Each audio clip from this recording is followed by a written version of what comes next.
We just talk entertainment. Share and subscribe.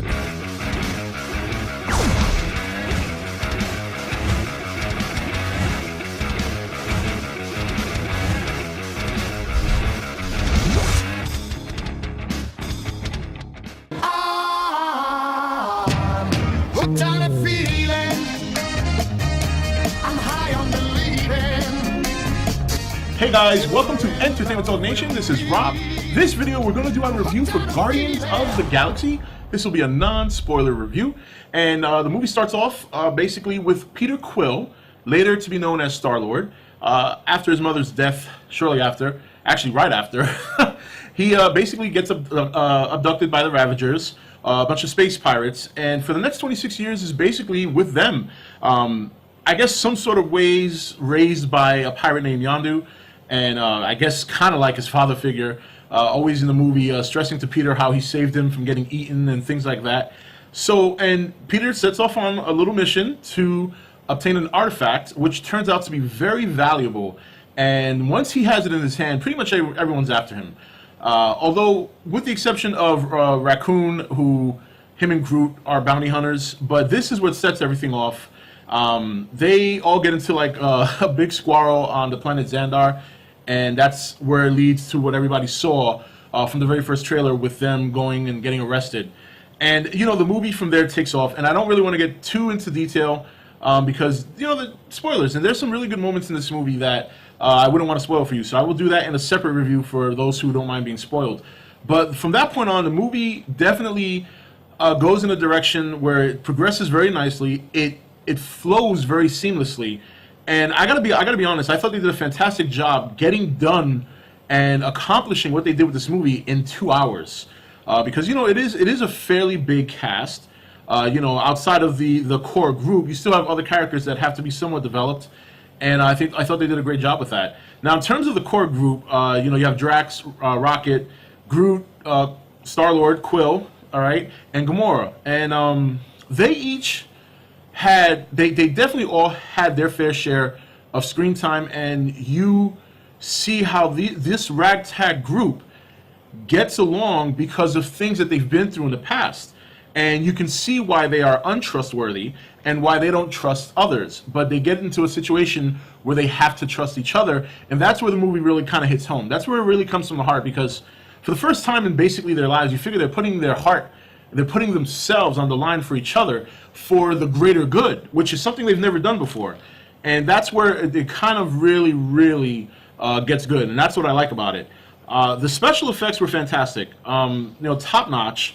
You know, I think the reason this movie is so successful is because, number one, it's very fresh. It's very fresh in the sense that it's a sci-fi movie. It's definitely got action, but it's got a lot of other elements in it. Obviously, the action element is in the forefront, but they throw in just enough seasoning of emotion and drama, and comedy is probably the second biggest seasoning in this movie, to really blend it well together to make basically a well-seasoned movie, I guess. But it just, I think the other reason it's so successful so far, and it's getting such praise, is because when was the last time we got such a very good space sci-fi movie that wasn't a reboot? I mean, we can talk about Star Wars from back in the early 2000s and the recent Star Trek movies and stuff like that. But this is the first time we've gotten an action-packed sci-fi that doesn't say Star Trek or Star Wars that's really this good. You know, I know there may have been others, I'm sure, in the last couple of years, but that goes to show you maybe just how good they were, because I can't even remember them right now, and I'm sure I saw them because I like sci-fi movies like this. I like Ronan. He wasn't in the movie very much, but I liked that character, and I thought I would have liked to have seen more of him. Let's put it that way. I would have loved to have seen more of him, but I'm not disappointed overall. I think the important thing here was to establish the Guardians, and that's what was done here. The comedy was fantastic. I mean, I think some people will have an issue with it because there were times that it came in where you kind of there were times where the comedy happened where you thought you were going to get a nice moment, and then they threw in a joke, and it kind of felt like it could go either way. Like some people would love it, and then some people were like, there was really no need for that there. And I can see some people complaining about that. It's not that I was disappointed. I'm the kind of person, I'm kind of in the middle. Like, had they gone either way at these particular scenes where it was questionable, I would have been fine with it. I would have been fine with it because I love comedy as well. So in terms of the casting now, that's where I got to give the most kudos. And the reason is because when you're, and I'm not saying casting, but in general, when you're putting people or you're employing people to do things, you want to put them in a position to succeed. You know, it's like hiring a cook and making him a dishwasher. You know what I mean? And then taking the dishwasher and then making him a cook. They're not in positions where they can succeed. This movie, I thought every cast member was in a position where they were successful. I think David Bautista was probably the best choice for Drax because people can debate all they want about whether or not he acted good in the movie, but I think the character calls for what he did. So I think in this case, it's hard to really determine whether or not he was a good actor because I think the character Drax calls for what David Bautista brought to the table. That's my opinion. I thought Chris Pratt was perfect as Star-Lord. I mean, my biggest fear when I saw the trailer was that he was going to be one of those hero characters that weren't taken seriously. Kind of like Kick-Ass, where you go see the Kick-Ass movie and he's the centerpiece, but Hit Girl does all the work. This movie's not like that. Star-Lord, yes, he's comedic, he's funny, you think he's going to trip up, and when push comes to shove, he's a kick-ass character. So I was very happy with that. I thought Zoe Saldana was fantastic as Gamora. One thing that I thought I was going to see from her was more of a cold-hearted assassin. So I was very happy to see her bring some of that emotion into the character. And she's done well with that. You know, in Avatar, she did very well bringing out the emotion. And I can't remember her name at this time. It's been a while. But if you've seen Avatar, you know the role she plays. And this one, too. I mean, she was kick-ass when she needed to be. She came off cold-hearted when she needed to be. And she lowered her defenses and made herself vulnerable at the perfect times when the character called for it. And I thought that Zoe Saldana delivered that very well. I was very pleased with all the core characters. Obviously, Bradley Cooper voicing Rocket was fantastic. I mean, that was probably one of the best voice acting performances in recent years. I mean, his one-liners are great. The character itself was emotional, CGI-wise. But Bradley Cooper did a good job conveying that with his voice to match what we saw on screen. So I thought that was a fantastic job as well.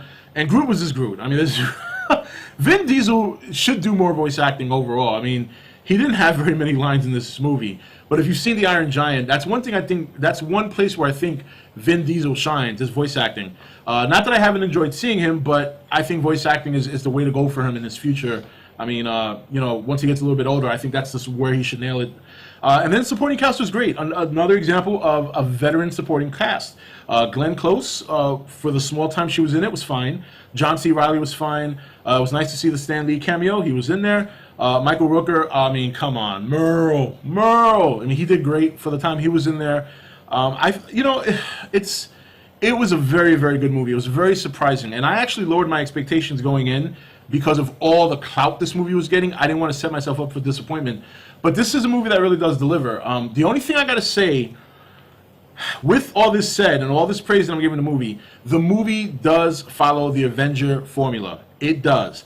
This movie, 3 years from now, people will be saying the same thing they're saying about Avengers now, about this movie 3 years from now, and that it's overrated.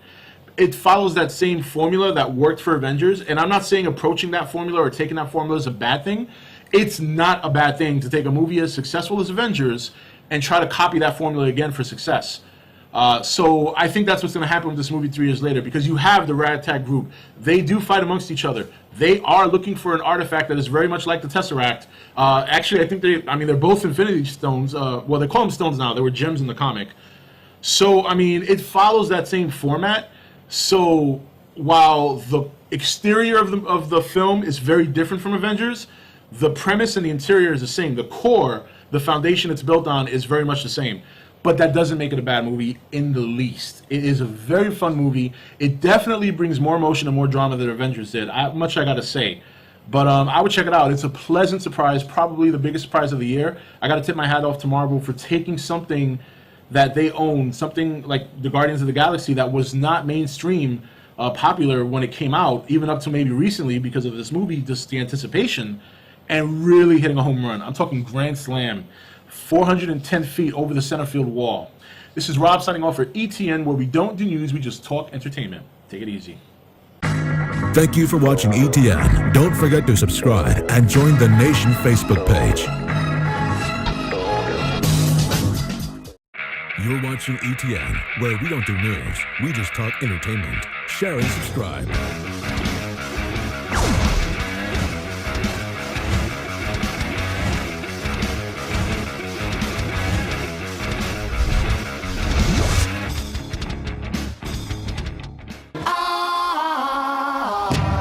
Hooked on a feeling. I'm high on believing. Hey guys, welcome to Entertainment Talk Nation. This is Rob. This video we're going to do a review for Guardians of the Galaxy. This will be a non-spoiler review.